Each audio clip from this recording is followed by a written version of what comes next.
निर्विघ्नता पूर्वक सिद्ध है। सनातन का अर्थ क्या होता है? सदा रहने वाला, हर देश में, हर काल में, हर परिस्थिति में, हर व्यक्ति के लिए जिसकी उपयोगिता सिद्ध हो वही सनातन सिद्धांत है। सृष्टि की उत्पत्ति का रहस्य जानना हो तो वेदादि शास्त्रों का आलंबन लीजिए। सृष्टि की रक्षा का, स्थिति का रहस्य जानना हो तो वेदादि शास्त्रों का आलंबन लेना होगा। सृष्टि की समृद्धि या संभार का रहस्य जानना हो तो वेदादि शास्त्रों का आलंबन लेना होगा। निग्रह और अनुग्रह का ज्ञान प्राप्त करना हो तो वेदादि शास्त्रों का आलंबन लेना होगा। इस रॉकेट, कंप्यूटर, एटम, मोबाइल के युग में भी एक तथ्य पर ध्यान देना चाहिए। वेदादि शास्त्र सम्मत कर्मकांड, ज्ञानकांड, उपासना कांड से विहीन अगर भूमंडल को बना दिया जाए तो भूमंडल नरक और नारकीय प्राणियों का समुदाय ही शेष रहेगा। चतुर्दश गुणात्मक ब्रह्मांड में जहाँ कहीं कोई दिव्यता है, ये मान कर चलिए कि वेदादि शास्त्र सम्मत कर्मकांड, उपासना कांड, ज्ञान कांड की देन है।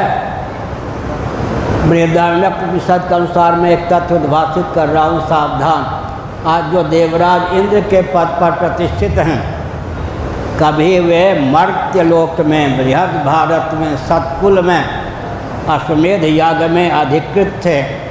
उन्होंने विधिवत वेदादि शास्त्र सम्मत 100 अश्वमेध याग का निर्विघ्नता पूर्वक संपादन किया।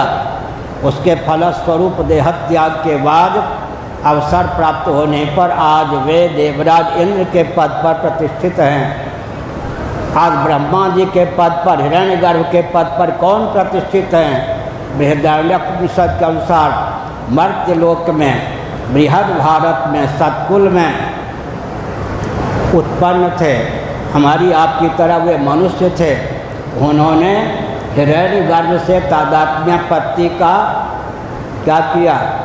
प्रयास किया, ध्यान किया। हिरण्यगर्भ से तादात्म्यपत्ति के कारण, एकत्व के कारण, हिरण्यगर्भ में अहमिति के कारण देहत्याग के बाद आज वे ब्रह्मा जी के पद पर प्रतिष्ठित हैं। इंद्र, कुबेर, वरुण इत्यादि जितने देवता हैं, मान के चलिए कि वेदादि शास्त्र सम्मत कर्मकांड, उपासना कांड, ज्ञान कांड की चमत्कृति उनके जीवन में है। अगर वेदादि शास्त्र सम्मत सिद्धांत को एक वाक्य में हम गुंफित करना चाहें तो क्या होगा? देह के नाश से जीवात्मा का नाश नहीं होता, देह के भेद से जीवात्मा में भेद की प्राप्ति नहीं होती। सार्वभौम सिद्धांत है। भगवद गीता का उल्लेख ही संकेत में पर्याप्त है। देह के नाश से जीवात्मा का नाश नहीं होता, देह के भेद से जीवात्मा में भेद की प्राप्ति नहीं होती। श्रीमद् भगवद गीता में 3 प्रकार के चक्षु का वर्णन है, नेत्र का। एक स्वचक्षु, एक दिव्य चक्षु और ज्ञान चक्षु। न तो माम शक्य से द्रष्टुमने नैव स्वचक्षुषा दिव्यम ददामि ते चक्षु पश्य मे योगमैश्वरम विमूढ़ा नानुपश्यन्ति पश्यन्ति ज्ञान चक्षुषा। इसका अर्थ क्या हुआ? मैं छोटा सा उदाहरण देता हूँ। किसी स्त्री को जब कोई माता समझता है, इस मान्यता के पीछे कौन कौन दृष्टि काम करती है? ज्ञान चक्षु सन्निहित दिव्य चक्षु सहकृत स्वचक्षु के द्वारा किसी स्त्री शरीर में मातृबुद्धि बनती है। जब कोई व्यक्ति पुरुष है, उसमें पितृबुद्धि है, मेरे पिता हैं। यहाँ भी तीनों प्रकार के चक्षु काम करते हैं। ज्ञान चक्षु सन्निहित दिव्य चक्षु भावित स्वचक्षु के द्वारा व्यक्ति किसी पुरुष को कहता है, ये मेरे पिताजी हैं। जागृत अवस्था में स्वचक्षु की प्रधानता है। स्वप्नावस्था में भगवत कृपा से सबको दिव्य चक्षु की प्राप्ति होती है। इस शरीर की पहुँच स्वप्न में है क्या? कोटि कोटि यांत्रिक, मानसिक, तांत्रिक विधाओं का आलंबन लेकर भी स्वप्न में इस शरीर को नहीं पहुंचा सकते। यहाँ की पृथ्वी को, यहाँ के जल को, यहाँ के तेज को, यहाँ के वायु को, यहाँ के आकाश को, यहाँ के स्थावर जंगम प्राणियों को स्वप्नावस्था में नहीं पहुँचा सकते। अपूर्वस्थानी धर्मोयम, स्वप्नावस्था में क्या होता है, नई सृष्टि बनती है। स्वप्नावस्था में हमको आपको जो शरीर प्राप्त होता है, क्या सचमुच में वह सप्त धातुमय होता है? स्वप्नावस्था के शरीर को स्वप्नावस्था का आतंकवादी कहीं ठान कर दे तो शरीर से रक्त की धारा अपलावित होती हुई परिलक्षित होगी।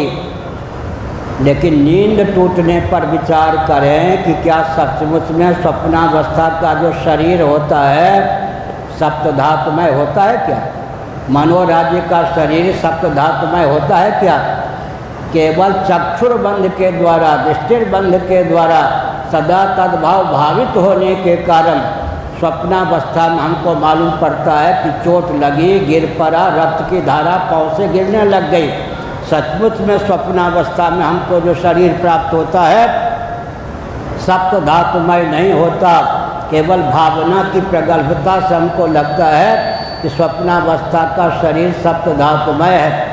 भगवान का श्री विग्रह कितना दिव्य होगा, यह तो कैमुतिका न्याय से सिद्ध है। कार्योपाधिरयम देव कारणोपाधिरीश्वर कार्य कारणताम हित्वा पूर्ण बोधोवशिष्यते। हमारा आपका शरीर भी जो स्वप्न का होता है सप्त धातुमय नहीं होता है, मनोमात्र होता है। आत्म चैतन्य से अधिष्ठित अर्धनिद्रित मन इंद्रियों के सो जाने पर वासना की प्रगल्भता निद्रा दोष के वशीभूत होकर स्वयं ही जब ग्राहक भाव के रूप में उद्दीप्त होता है तब स्वप्नावस्था की प्राप्ति होती है।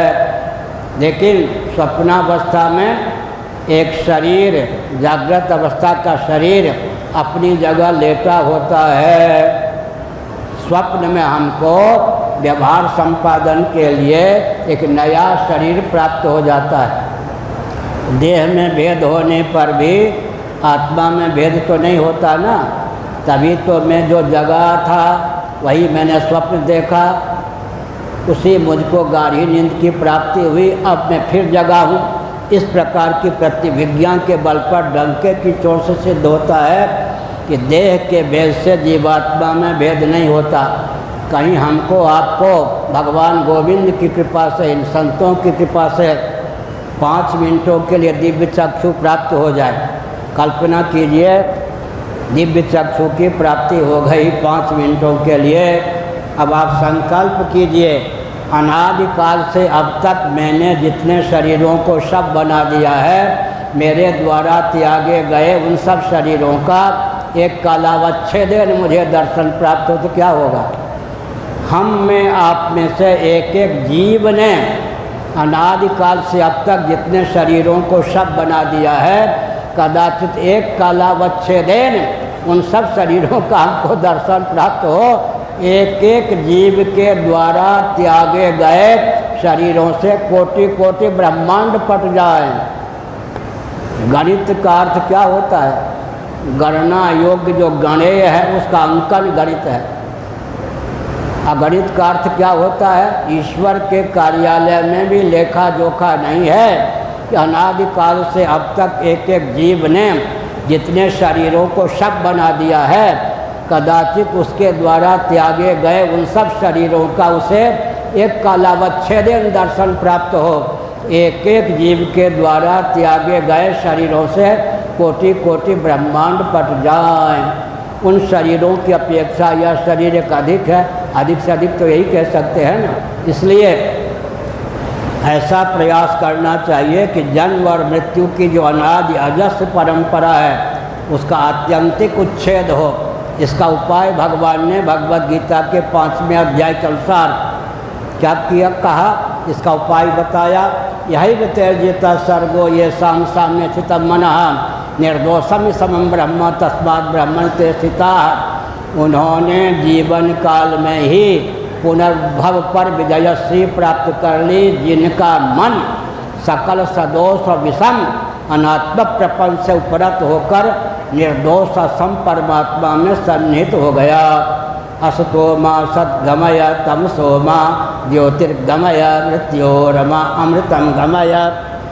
यह जो संसार बना है श्री गौड़पादाचार्य महाभाग के अनुसार, मांडूक्य कारिका के अनुसार उपायस्तोबताराय, उपायस्तोबताराय भगवत स्वरूप में, परमात्मा में, निर्दोष असम ब्रह्म में हमारा मन प्रतिष्ठित होने योग्य हो जाए, इस क्षमता का समर्जन करने के लिए, क्षमता को प्राप्त करने के लिए संसार बना है।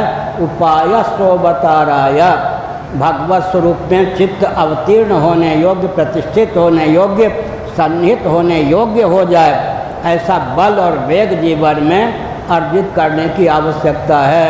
लेकिन इसके लिए क्या आवश्यक है सज्जनों? जो कुछ विषम है, सदोष है, उससे चित्त को परत कर निर्दोष असम परमात्मा में लगाने का प्रयास करना चाहिए। भगवद गीता के 18वें अध्याय के अनुसार अभ्यासाद रमते यत्र दुखांतम च निगच्छति। अभ्यासाद रमते यत्र, अभ्यास करते करते करते करते फिर क्या होता है? भगवत स्वरूप में, सच्चिदानंद परमात्मा में मन रमने लगता है। जब मन रमने लगता है तो दुखों का अंत हो जाता है। एक बहुत विचित्र बात है, मन अभ्यास के द्वारा भगवत स्वरूप में रम सकता है। घटना याद आ गई, छोटी अवस्था रही होगी 5 साल की, खेलता कूदता था, बड़े भाई दिल्ली या काशी से आए, घर के लोगों से पूछा कि विद्यालय जाता है या नहीं। घर वालों ने कहा खेलता कूदता है, 5 साल का है। एक पड़ोसी भाई को लिया, एक स्वयं उन्होंने पकड़ लिया। हमको एक झांकी याद है, उस समय हमको लग रहा था जैसे बलि के लिए कोई बकरा ले जा रहा हो। मैं खूब चिल्ला रहा था, वो स्कूल ले जाके नाम लिखा दिया उन्होंने। लगभग 10 दिनों के बाद पढ़ने का इतना चस्का लग गया कि उन दिनों पहली कक्षा में भी रात के 12 बजे तक पढ़ता था, सुबह 5 बजे से। इसका अर्थ क्या है? अभ्यासाद रमते यत्र, मन में भगवत स्वरूप में सन्निहित होने योग्य क्षमता अर्जित करने के लिए पहले अभ्यास की आवश्यकता होती है। एक बहुत विचित्र बात है, भगवान रसस्वरूप हैं और हमारा आपका मन रसिक है। लेकिन तुलसीदास जी ने क्या कहा? जो मही राम लागते मीठे, तो नव रस सड रस रस अनरस हो जाते सब सीठे। जो मही राम लागते मीठे, रसो वैसा रसस्वरूप परमात्म तत्व है। लेकिन नवरस सडरस, साहित्यिक दृष्टि से नवरस, महानस रसवती, भोजनालय की दृष्टि से सडरस, सडरस नवरस में रस बुद्धि के कारण रसस्वरूप परमात्मा की ओर चित्त समाकृष्ट नहीं होता। लेकिन वस्तु स्थिति क्या है? नवारे सर्वस्य कामाय सर्वं प्रियं भवति, आत्मनस्तु कामाय सर्वं प्रियं भवति। अन्यों में प्रेम आत्मा के लिए होता है, आत्मा में प्रेम किसी अन्य के लिए नहीं होता। एतावता जो भी अन्य हैं वो सब शेष हैं। श्री रामानुजाचार्य महाभाग ने शेषी और शेष शब्दों का प्रयोग किया। जगत शेष है, भगवान शेषी हैं। सकल अनात्म प्रपंच से, शेषभूत जगत से मन को परत कर शेषी परमात्मा में रमाने का प्रयास करना चाहिए। अभ्यास करते करते जब भगवत स्वरूप में मन रम जाता है तो फिर क्या है? सारा संसार नीरस हो जाता है। नीरस होने के बाद कि सारा संसार सरस क्यों हो जाता है? वेदांत प्रस्थान के अनुसार रसस्वरूप जो भगवत तत्व है, परमात्म तत्व है, वो जगत का केवल निमित्त कारण ही नहीं अपितु पादान कारण भी है। आधुनिक भाषा में मेकर ही नहीं, मैटर भी है। हमारे भगवान की क्या विलक्षणता है? वेदादि शास्त्र सम्मत ईश्वर की क्या विलक्षणता है? लोग कह सकते हैं कि ईश्वर में भी भेद है क्या? आत्मा और आत्मा में भेद है या नहीं? आत्म तत्व एक सरीखा है। आत्मा को लेकर जो मान्यता है उसमें बहुत भेद है। नैयायिक वैशेषिक जो हैं वो आत्मा को स्वतः सत्य नहीं मानते, सत्ता नामक गुण के योग से सत्य मानते हैं। स्वतः चित्त नहीं मानते, ज्ञान नामक गुण के योग से चित्त मानते हैं। स्वतः आनंद नहीं मानते, सुख नामक गुण के योग से आनंद मानते हैं। नैयायिकों का, वैशेषिकों का आत्म तत्व अर्थात उनकी मान्यता के अनुसार जो आत्म तत्व है वो न स्वरूप से सत्य है, न चित्त है, न आनंद है। वेदांत सम्मत जो आत्म तत्व है सत्य भी है, चित्त भी है, आनंद स्वरूप भी है, नित्य है, स्वप्रकाश है, प्रत्यगात्मा होने के कारण परम प्रीति का विषय है। हमारे भगवान जगत बनाते ही नहीं, जगत बनते भी हैं। नैयायिकों का ईश्वर जगत बना सकता है, जगत बन नहीं सकता। वैशेषिकों का ईश्वर जगत बना सकता है, जगत बन नहीं सकता। शेश्वर सांख्यवादी योगियों का ईश्वर जगत बना सकता है, जगत बन नहीं सकता। कुरान शरीफ और बाइबल की सीमा का ईश्वर जगत बना सकता है, जगत बन नहीं सकता। इसलिए साक्षात अवतार भी नहीं ले सकता। जिनका ईश्वर जगत बनाता भी है, जगत बनता भी है, उनका ईश्वर साक्षात अवतार लेता है। क्या हमारे ईश्वर की विशेषता क्या है? हमारे भगवान जगत बनाते भी हैं, जगत बनते भी हैं। तदैक्षत सईक्षां चक्रे सो कामयत बहुश्याम प्रजाएय तदात्मान स्वयमकृत बहुश्याम तहिदय सर्वम खलिदम ब्रह्म वासुदेव सर्वमिति। हमारे भगवान जगत बनाते हैं, जगत बनते भी हैं। इसलिए वे साक्षात श्री रामकृष्णादि रूपों में अवतीर्ण होते हैं। हम भगवान को सगुण साकार भी मानते हैं, सगुण निराकार भी मानते हैं और स्वरूपता निर्गुण निराकार भी मानते हैं। हम भगवान की उपासना तीनों रूपों में करते हैं। हमारे भगवान सगुण साकार होते हुए सगुण निराकार हैं, सगुण निराकार होते हुए निर्गुण निराकार हैं। श्रीमद् भगवत गीता के 4 अध्याय के अनुसार विचार कीजिए।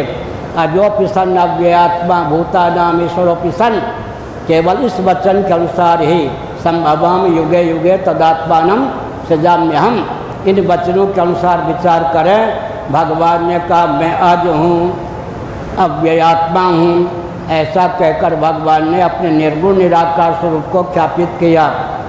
भूतानाम ईश्वरोपि सन्, प्राणियों का, पंचभूतों का नियामक हूँ, प्रकृति का भी नियामक हूँ, ऐसा कहकर भगवान ने अपने सगुण निराकार अंतर्यामी स्वरूप को ख्यापित किया। और संभवामि आत्ममायया संभवामि युगे युगे, समय समय पर मैं श्री रामकृष्णादि रूपों में अवतीर्ण भी होता हूँ।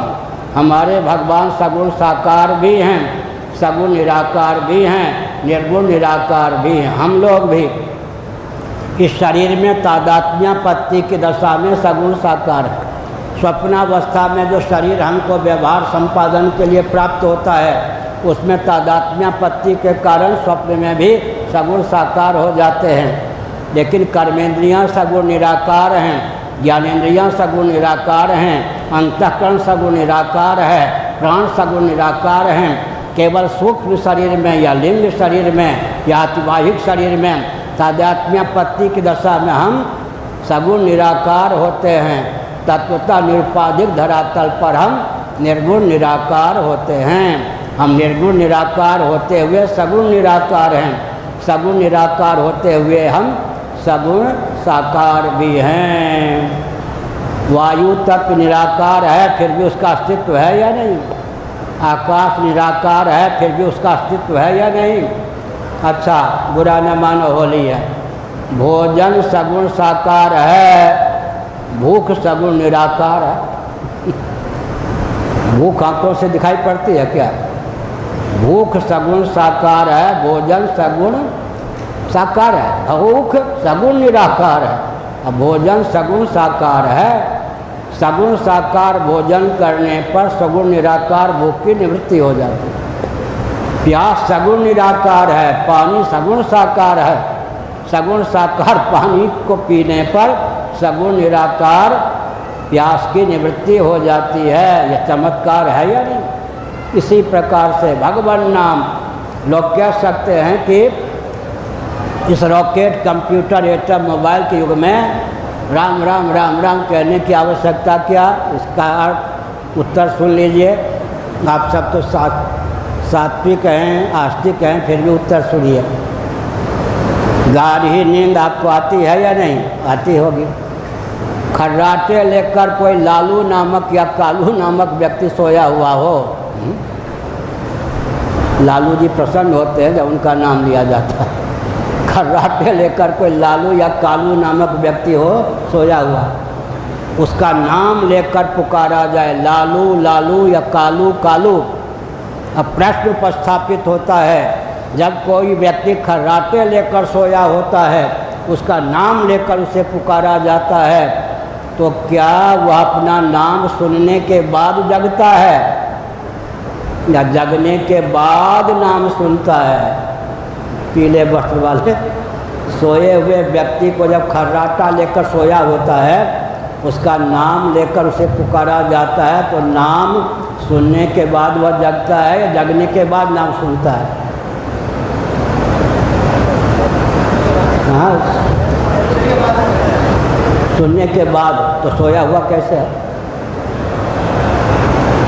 आपने कहा कि सुनने के बाद जगता है। फिर से सुनिए, खर्राटे लेकर सोया हुआ व्यक्ति जब उसका नाम लेकर पुकारा जाता है, हमने दो प्रश्न किया, क्या वह अपना नाम सुनने के बाद जगता है?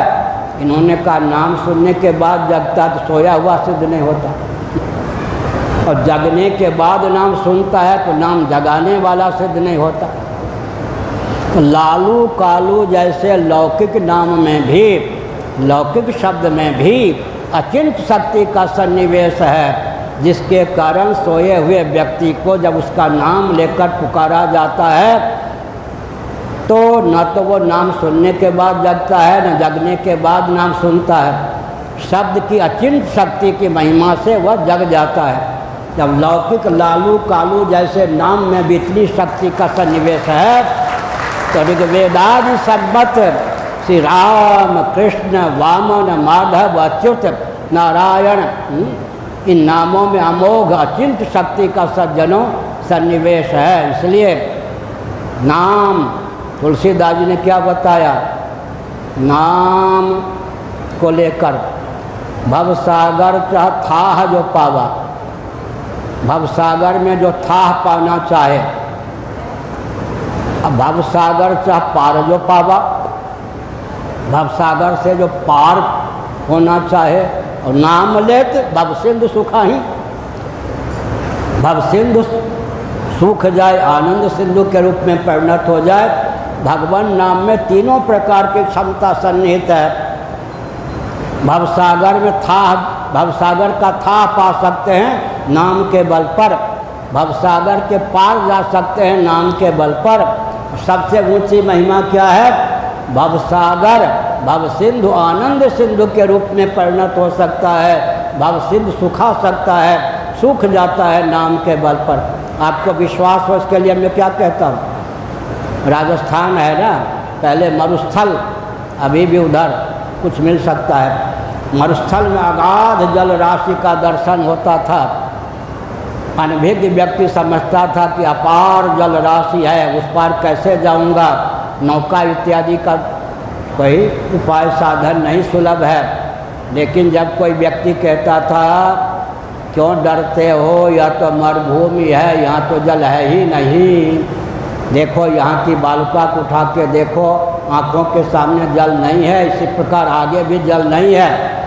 मरुभूमि का नाम लेते ही बिना यांत्रिक तांत्रिक मांत्रिक विधा के भवसिंधु सूख जाता है या नहीं? मरुभूमि में जो जल दिखाई पड़े वो मरुसिंधु सूख जाता है या नहीं?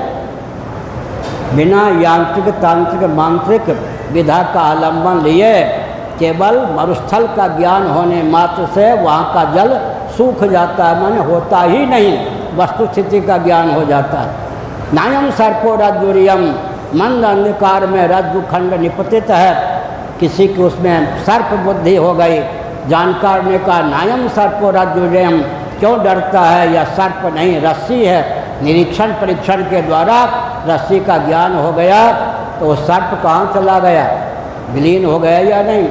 इसलिए सज्जनों, नाम लेत भव सिंधु सुखाई, हे अच्युत हे अनंत हे गोविंद, हे अच्युत हे अनंत हे गोविंद, हे अच्युत हे अनंत हे गोविंद। भगवान के 3 नाम अच्युत अनंत गोविंद, अच्युत अनंत गोविंद यथासंभव बोलते रहिए, जपते रहिए, सब अधिकृत हैं। अच्युत अनंत गोविंद कहने में धन भी खूब मिलेगा, स्वास्थ्य भी ठीक रहेगा, कहीं पराभूत नहीं होंगे, पराजित नहीं होंगे। करोड़ों एटम बम की क्षमता को भी मात करने की क्षमता भगवान नाम में सन्निहित है। चलते फिरते उठते बैठते, हे अच्युत हे अनंत हे गोविंद, हे अच्युत हे अनंत हे गोविंद। अब हम संकेत करते हैं, यह भारतवर्ष है या नहीं, विश्व का हृदय है। विश्व में 204 देश आजकल हैं। लगभग 53 देशों में हिंदू निवास करते हैं, मॉरिशस, नेपाल, भारत आदि। फिर से सुनिए, विश्व में 204 देश हैं आजकल।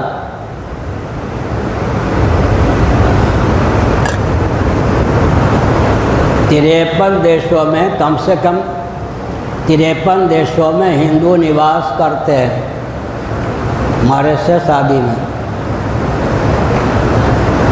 मॉरिशस आदि के जो विचारशील हिंदू हैं, भारत की दशा को देखकर बहुत व्यथित हैं। कदाचित भारत स्वाभिमान पूर्वक डंके की चोट से स्वयं को हिंदू राष्ट्र घोषित कर दे। 1 साल की सीमा में,